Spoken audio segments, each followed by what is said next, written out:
એનું ભજન છે, પાછું બીજું ભજન. પાછા નહીં પડે સંતો, પાછા નહીં પડે સતના ધીંગાણે સાધુડા, પાછા નહીં પડે. એની આ બીજી વાણી છે. હામદ ભગત જે થરા શિવપુરી બાપુના શિષ્ય હતા અને ભક્તરાજ હતા, વાણી સુંદર લખતા.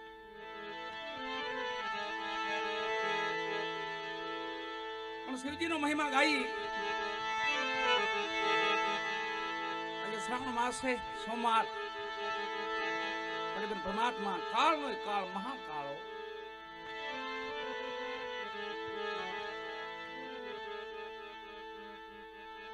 એક સમય હમણાં આપણી માંથી પસાર થઈ ગયો. સમય એમાં આંકડા આવતા, આજ એટલા મર્યા, આજ એટલા મર્યા, આજ એટલા મર્યા, એવા આંકડા આવતા. આપણે કોઈ સાંભળ્યા નહોતા. સાપામાં કઈ કઈ સમાચાર સાંભળતા, ભાઈ વહી ગયા, ભાઈ વહી ગયા, એવું સાપામાં સાંભળતા.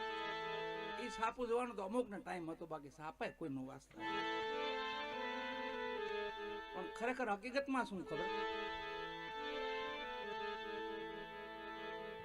આ સૃષ્ટિમાં, આપણી સૃષ્ટિમાં કાયમ માટે ભોળાનાથની ખોરાકી છે. ખોરાકી ભોળાનાથની ખોરાકી 1.25 લાખ માણાને ખાવાની. કાળનો કાળ કીધો છે ને, 1.25 લાખની ખોરાકી છે, તો આમાં લાખ પાછા જન્મે છે ને. એ તો કાયમનો કર્મ છે વાલા, કાયમનો કર્મ છે. આ સૃષ્ટિ રચી ન્યાથી છેલ્લે કાળનો કાળ એટલે મહાકાળ ભોળાનાથ, એની ખોરાકી છે વાલા. લાખની ભોજન કરી જાય અને 1.25 લાખ જન્મી જાય પાછા. પછી એવા કઈ રોગનું નામ આપ્યો તો આમાં મરે છે ને આમાં મરે છે ને, એવું કઈ નથી વાલા. સમય પૂરો થાય તો બધાને હાલી નીકળવું પડે છે. ખાલી બાના છે, બધી વાતો છે. બાકી તો મારા નાથની ખોરાકી છે વાલા, શિવજી મહારાજને 1.25 લાખ કાયમ માટે આરોગવાના, લાખને જન્મ આપવાનો. એ ભોળાનાથને યાદ કરી, દેવનો દેવ મહાદેવ, કાળનો કાળ મહાકાળ. મહાકાલ એનું નામ ઉજ્જૈનમાં જઈ કોઈ સમય આપણે ઉજ્જૈન તો મહાકાલેશ્વર. ત્યાં ઋષિ માર્કુંડ, એક માર્કુંડ બ્રાહ્મણના દીકરા હતા. માર્કુંડ બચપનની ઉંમર, પોતે ભક્તિ કરતા અને એમાં બચપનમાં મૃત્યુ આવ્યું ને યમરાજ એને તેડવા આવ્યા. મૃત્યુંજયનો જાપ જપતા હતા પોતે. શિવજી મહારાજનો મૃત્યુંજયનો જાપ જપતા હતા અને એમાં સમય પૂરો થઈ ગયો, આયુષ ટૂંકી થઈ ગઈ. યમરાજ આવ્યા. યમરાજ આવીને ડોકમાં ગાળીઓ નાખ્યો આમ, અને આમ બાળકને ખેંચ્યો. તો પોતે મૃત્યુંજયના જાપ જપતા હતા અને શિવજી મહારાજનો જાપ જપતા હતા. સામે શિવલિંગ હતું, એને બધ ભરી ગયા. મારા નાથ તું બચાવ્યા માંથી. તો એ શિવલિંગ માંથી સ્વયંભૂ ભગવાન ભોળોનાથ પ્રગટ થયા. કાળનો કાળ મહાકાળ. યમરાજને કીધું કે આનો ગાળીઓ ખેંચી લ્યો પાછો. પ્રભુ આને લેવા આવ્યો છો, લેવાની વાત પછી પેલાને મુક્ત કરો, મારો જાપ જપે છે. કાળને હટાવ્યો એટલે મહાકાળ નામ પીડ્યું.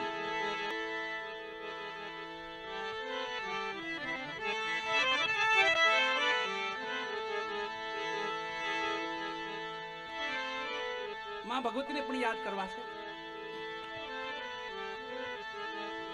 પણ એક વાણી લઈ ત્યારબાદ માય ખોડલને કે જે વર્ષો પહેલા આઈનો ભેળિયો એવો ભાગ બહાર પીડ્યો હતો. આઈનો ભેળિયો એ વર્ષો પહેલા એક આપણે સ્ટુડિયોમાં ગાયેલા હતા. માના ભેળિયા ભાવ ગીતો, માનો ભેળિયો. એ ભેળિયો પણ ગાશો આપણે. એક ભજન લઈ ત્યારબાદ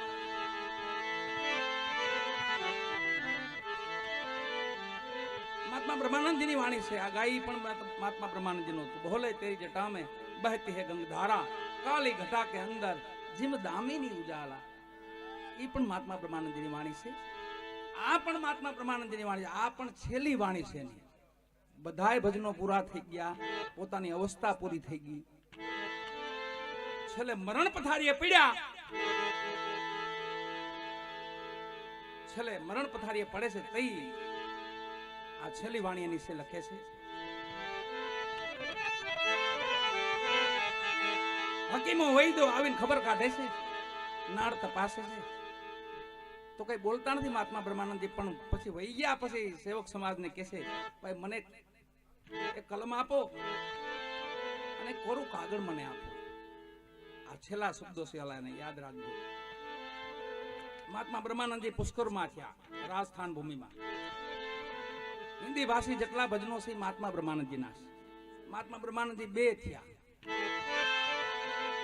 એક ગુજરાતી આપણા અહીંના હતા, એક મહાત્મા બ્રહ્માનંદજી, અને એક પુષ્કરમાં જેને હિન્દી ભાષા ભજનો લખ્યા છે બધા. એમાંથી છેલ્લી વાણી છે એમની પોતાની.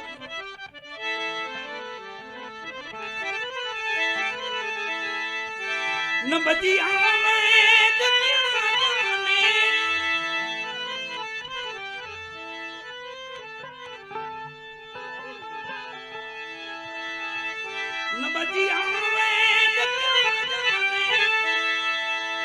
मुझे दिल की बीमारी,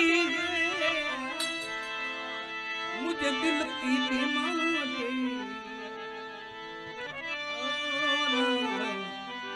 दिल की बीमारी.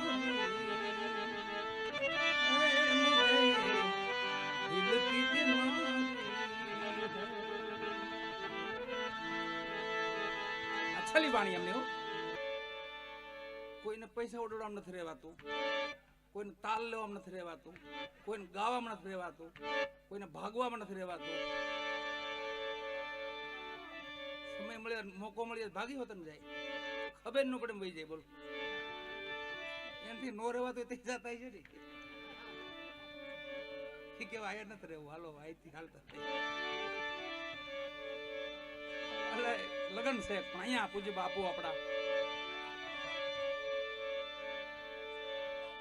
હરદેવગીરી બાપુ. ઓહો નહીં, ત્યાં નો રેવાય બાપા. હા, રામની રજા નથી હજી તો છે જ, વાંધો નથી હજી તો. પણ રજા આવી ગઈ તો બધા ભાગવું ભાઈ હતા, અને જવું પડે ફાઈનલ. અને એમાં જો તમારે સહેજમાં જવું હોય, છેલ્લે મરવું તો ફાઈનલ છે વાળા બધાને. સત્ય સનાતન. કોઈ માણસ જો ખોટું ન બોલતા તો ન્યા કોઈ પણ પૂજ્યો લો, રહેવાનું છે અહીંયા, પૂજ્યો જાય તો મુંજાઈને જવાબ દે, વેલા મોડું જવું છે. કોઈ દી રાજી ખુશી તો કોઈક સંતો જવાબ આપે, ભાઈ સંતો માટે, ભક્તો સંતો માટે, જતી સત્યો માટે તો મંગલ, મૃત્યુ મંગલ છે.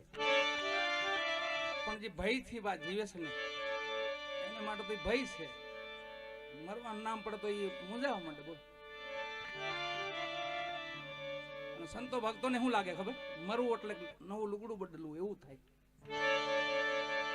આપણે સાહિત્ય આઠમનો તહેવાર આવે કેમ નવી જોડીઓ સીવરાવી, જૂના ઉતારી નવા પહેરી, એમાં અંદર માયલો બેઠો એ નહીં થતું છે ને કે હું નવું ખોળિયું ધારણ કરું એમ. આ ખડભડી ગયું હોય પછી ખાવ, પછી આ ખોળિયાની જ રાખ. કોઈ સારા સત્કાર્ય કર્યા હોય, આવા ભજનો કર્યા હોય, ભજનો સાંભળ્યા હોય, સેવાના કાર્ય કર્યા તો વાંધોય ન આવે. નકર તો આતમરામ બહુ મૂંઝાય અંદર. જર્જરિત મકાન થઈ ગયું હોય, કોઈ દેને ખોરાક ન આપ્યો હોય, ભૂખ્યો ને ભૂખ્યો મરી જાય અંદર. આતમરામ, આતમરામ છે ને ભૂખ્યો મરી જાય. એનો ખોરાક છે હરિભજન, સત્સંગ, સેવા, સમરણ, એનો ખોરાક.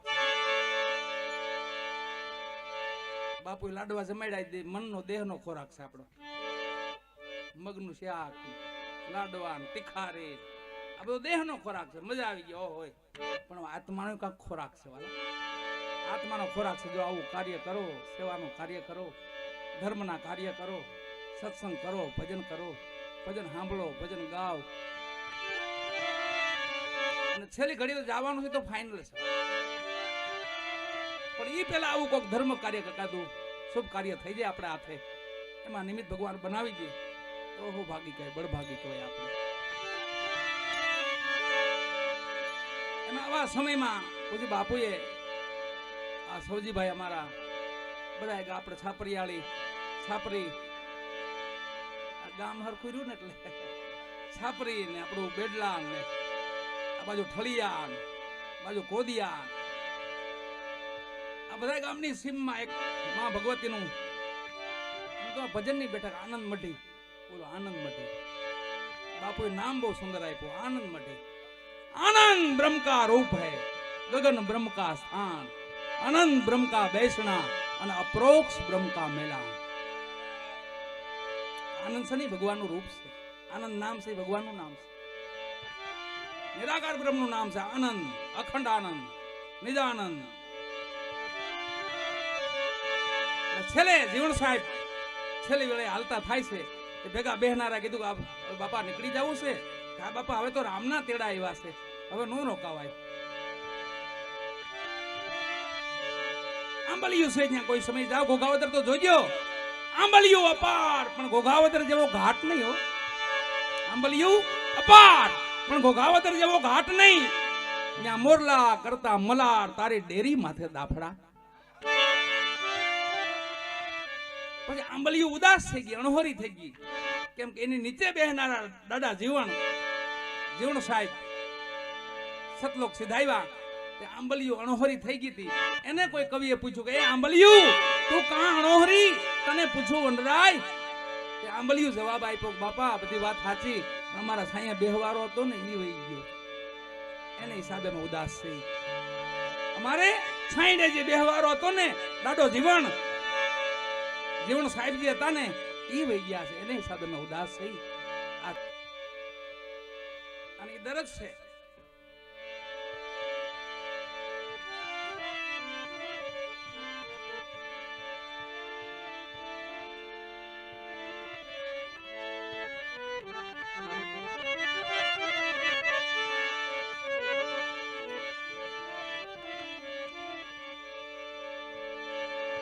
આપણી ભૂમિમાં, આ ભૂમિમાં તો ઘણા મહાપુરુષો સંતો તો જેનો કોઈ માપ નહીં વાલા, એટલા મહાપુરુષો છે.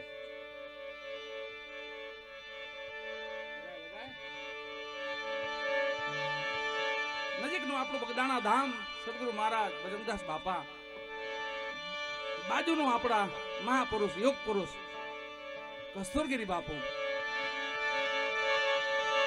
આમ હાલી તો એ મોજી મસ્તરા સિહોર માં થયા, બાજુમાં વાક્યા હનુમાનજી, હનુમાનદાસ બાપુ થયા, મસરામ બાપા થયા. એક એક ગામમાં મહાપુરુષો સંતો જતી સતી સુરાઓ, એની તો આ ભૂમિ છે. પણ થોડી ઝપટ વધી છે એટલે થોડી ધીરજ રાખજો. ખાસ કહેવાનું એટલું છે, બહુ ઝપટ નહીં કરવાની કોઈ વાતમાં, બને એટલી ધીરજ રાખવી. ધીરજ રાખે ને ધન છે. સદગુરુ બળદેવદાસ બાપુની વાણી છે, આ સમયમાં જે ધીરજ રાખે ને એને ધન છે.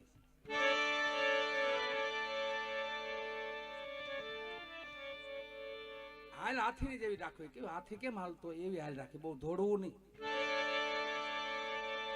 દોડવામાં થકાઈ જાય તમે કામ હાટ ઓળી કાઢી તો બરાબર છે, કારણ નળિયું કાઢી કઈ કામ નો નળી કાઢતા. બોલ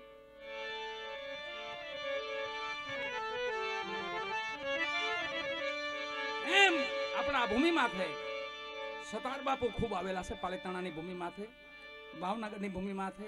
આપણે આ ગોહિલવાડમાં સતાર બાપુ બહુ એને ગમતું પોતાને, કેમ કે મહાપુરુષો સદગુરુ રામદાસ બાપુ ગોદડિયા, રામ બાપા ગોદડિયા, હરિરામ બાપા ગોદડિયા, આપણી ભૂમિના સંતો તો જોવો તમે, પૂજ્ય કાનદાસ બાપુ, પૂજ્ય નારાયણ બાપુ, બધા આપણી ભૂમિના સંતો મહાપુરુષો છે.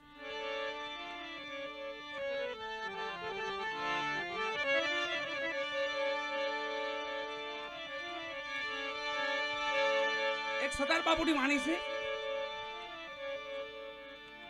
જેમાં આખો એક ઇતિહાસ માયેલો છે.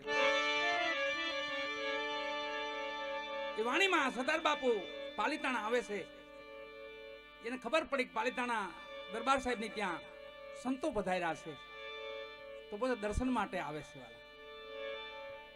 તો ઠાકોર સાહેબે એમને ખૂબ સન્માનિત કર્યા, પધારો સરદાર પધારો. પણ બધા મહાપુરુષોની હાજરી જોઈને ને રામ બાપા ગોદડિયા,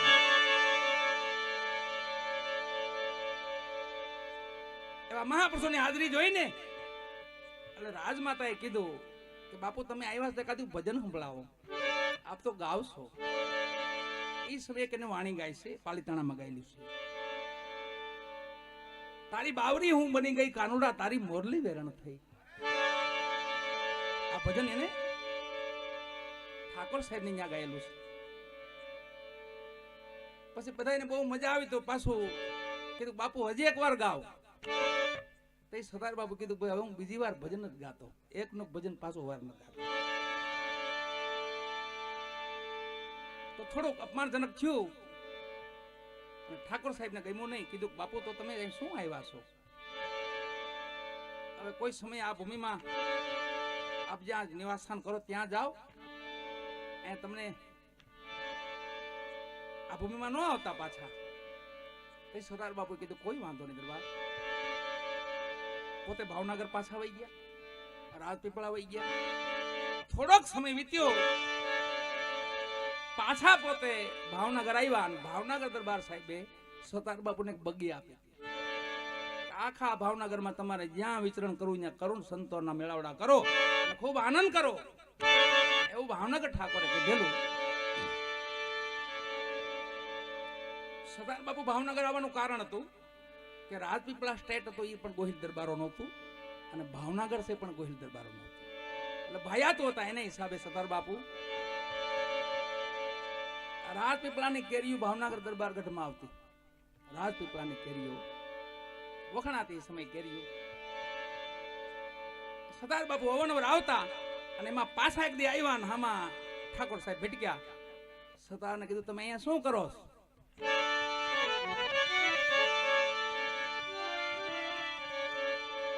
ત્યાં પોતે કઈ બોલ્યા નહીં, પણ પોતે આઘા જઈ એક સ્થળ ગોતી, જગ્યા ગોતી, ત્યાં બેઠા બેઠા એક ભજન લખ્યું. એને સમય સમયની વાણી એ સમય સમય સાંભળી તેની ઓર મજા આવે. કાકા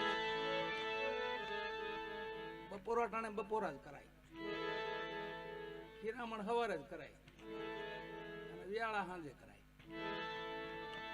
એ સમય સમય તમને મજા આવે. સાંજે કોઈક હીરામણ દે તો કેવું લાગે? અટાણ તો હવે વ્યાળાનું કાક કરો, હીરામણ હવારે હોય.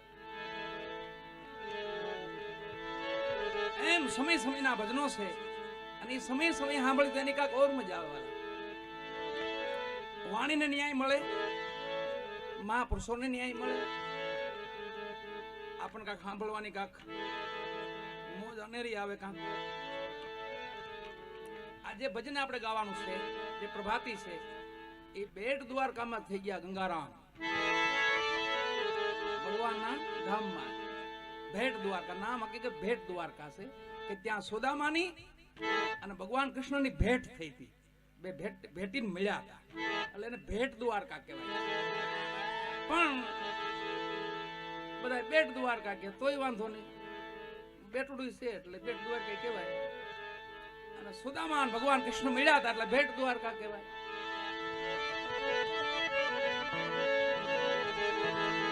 મહાત્મા ગંગારામજી કહે છે,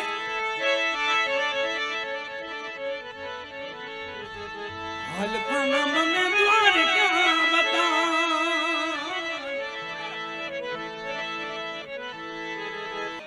એ પેલા એક વાણી લઈ લઈ, ત્યારબાદ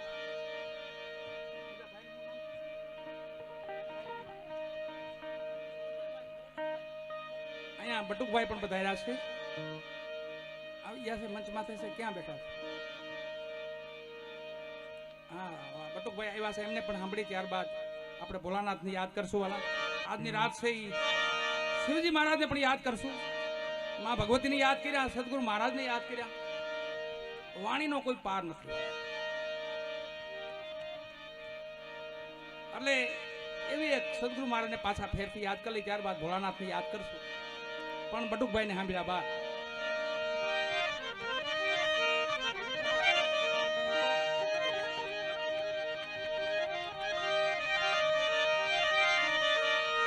એક આપણી કહેવત છે કે ભોળાનો ભગવાન એ સત્ય ઘટના છે, હકીકત સત્ય છે. એ આપણે કેવું પડે, હકીકત સત્ય બોલો. એ કેવી ઘટના કહેવાય? નકર ખબર હશે કે બની જ ગયું છે, હકીકત જ છે, એને આપણે હકીકત કેવું પડે બોલો. તમે માનજો હકીકત છે, આ સત્ય છે એવું માનજો, કેવું પડે. માણા થોડાક આપણે ડગી ગયા કહેવાય. આપણે આપણા સંતોને ન ઓળખી, માં ભગવતીને ન ઓળખી, પરિબ્રહ્મ પરમાત્માને ન ઓળખી, થોડાક દોરવાઈ ગયા કહેવાય આપણે. એટલે એવા ભોળાનો ભગવાન એટલે ડુંગર ભગત જે રાજસ્થાનમાં થયા. હમણાં અમે રાજસ્થાનથી હાલ્યા જ આવીએ છીએ. ઘણી રામદેવજી મહારાજના દરબારમાં રામદેવરા ગયા હતા, ત્યાં પણ સંતવાણી હતી. અને ત્યાં એક પૂજ્ય રાજનદાસ બાપુ ત્યાં વિહામો બનાવે છે બાપાનો. એક આપણે બધાય માટે રહેવા માટેનો એક ધામ બનાવે છે ત્યાં. બીજું એ રાજસ્થાન ભૂમિનો સોટણ ગામનો મહાન એવો ઇતિહાસ એટલે ડુંગર ભગતનો. ભોળા ભગત કાયમ ગુરુ મહારાજને કહે કે બાપુ તમને તો ભગવાન મળતા હશે ને? હા બાપા, તો કોક દી મને દર્શન કરાવો ને, તો કોક દી મને દર્શન કરાવો. તો ભાવપુરી મહાત્મા હતા, કીધું બેટા મને મળશે એટલે તને દર્શન કરાવી. બસ હવે એ વાતમાંથી 12 વર્ષ વીતી ગયા. એ વાતમાંથી 12 વર્ષ વીત્યા અને ડુંગર ભગતે કીધું બાપુ હજી લગી ક્યાંય ભગવાન નથી મળતા? હવે તો 12 વર્ષ વીત્યા. બાપુ બરાબર ધૂપ ધ્યાનમાં હતા અને મગ ઠેકાણે નહોતો. કીધું ડુંગર તું કીધું નો વાહે પડી ગયો ભગવાન મળે તો દર્શન કરાવો, ભગવાન મળે તો દર્શન કરાવો. એ ઓલા કુવામાં ભગવાન છે, જા એમાં પડી જા ડુંગર. અરે બાપુ આટલા નજીક ભગવાન, આમાં તમે 12 વર્ષ કાઢ્યા, આમાં તમે 12 વર્ષ કાઢી નાખ્યા. મહા ગુરુ મહારાજના શબ્દો છૂટવા અને ડુંગર ભગત થયા હડતાઓ. દોટ મૂકી કુવામાં પડવા ગયા.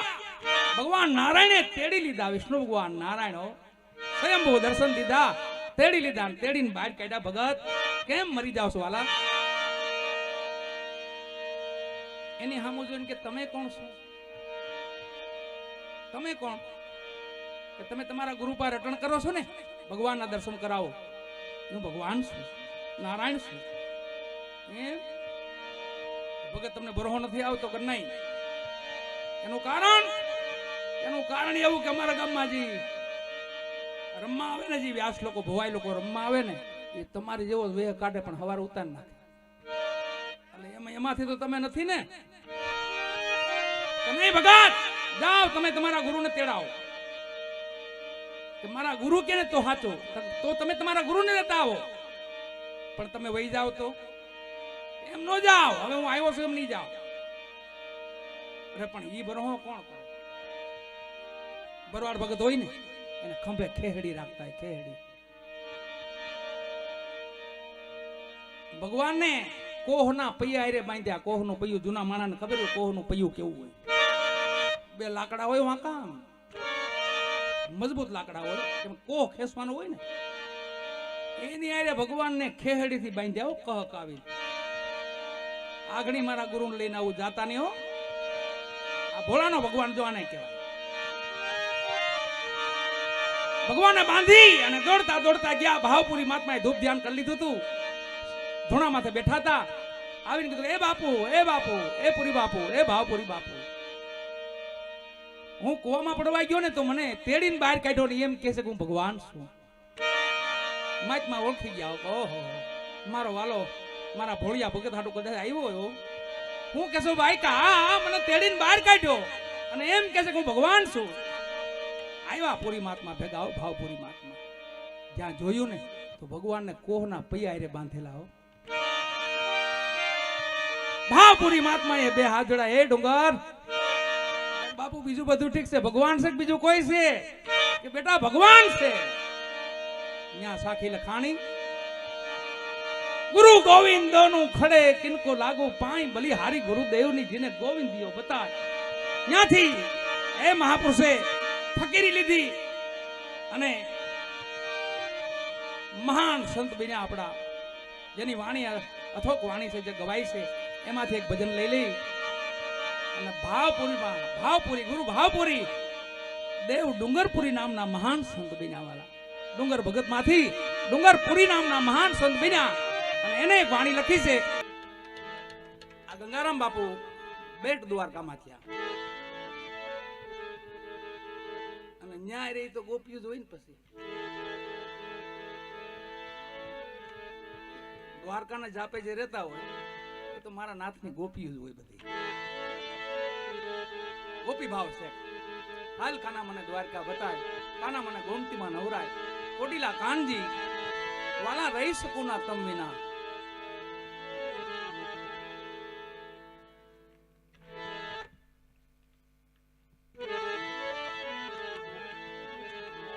અહીંયા માં ભગવતી બેઠા છે એટલે માને યાદ કરી લઈ વાલા છેલ્લે માનું હકીકત રૂપ શું છે માંથી કોઈ મોટું છે જ નહીં ત્રિગુણી માયા છે તો માની પ્રગટ કરેલી છે ત્રિગુણી દેવતાઓ છે એ માના પ્રગટ કરેલા છે એની માથે પરમ પિતા છે પણ એ નિરાકાર બ્રહ્મ છે એટલે એને દેહ નથી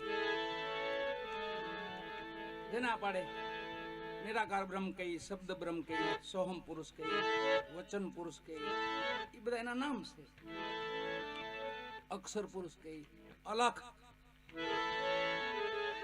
અલખ લખવામાં જ ન આવે લખાય ખરું પણ એનું વર્ણન ન કરી શકો તમે અલખ નું વર્ણન ન થઈ શકે લખી નાખી અલખ અહીં લખેલ છે ને અલખ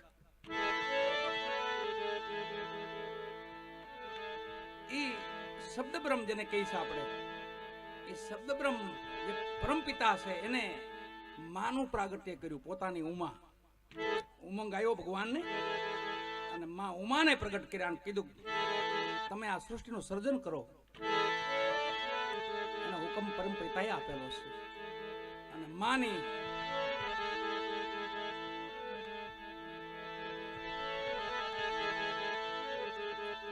માયાનું રૂપ છે ને માયાનું રૂપ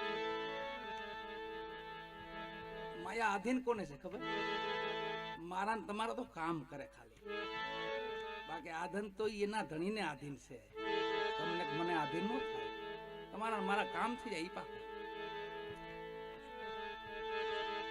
હરિજને માયા હરિને હોપી ભક્તિને માટે એની માયા એને દેવી પડે પાછી એનો ભાર લઈને જો આપણે ફરી તો બોજા રૂપી બની જાય અટાણ તો ઝપટ માની જ બધી જ નીકળી માની જ ઝપટ છે કીધું કે આવે એટલા ખપરમાં લઈ લ્યો જો કોઈ નીકળી જાય એમાંથી તો આ બાજુ આવવા દેજો બાકી તમારા ખપરમાં જ રાખો એને તમારા સંતાનો છે તમારા બાળકો છે એને તમારી પાસે જ રાખો મારી કોઈ ઈચ્છા કરે કે મારે બાપને જોવો છે તો મોકલજો આ બાજુ બાકી તમારી પાસે જ રાખો મહાતત્વ છે બધાથી પરે છે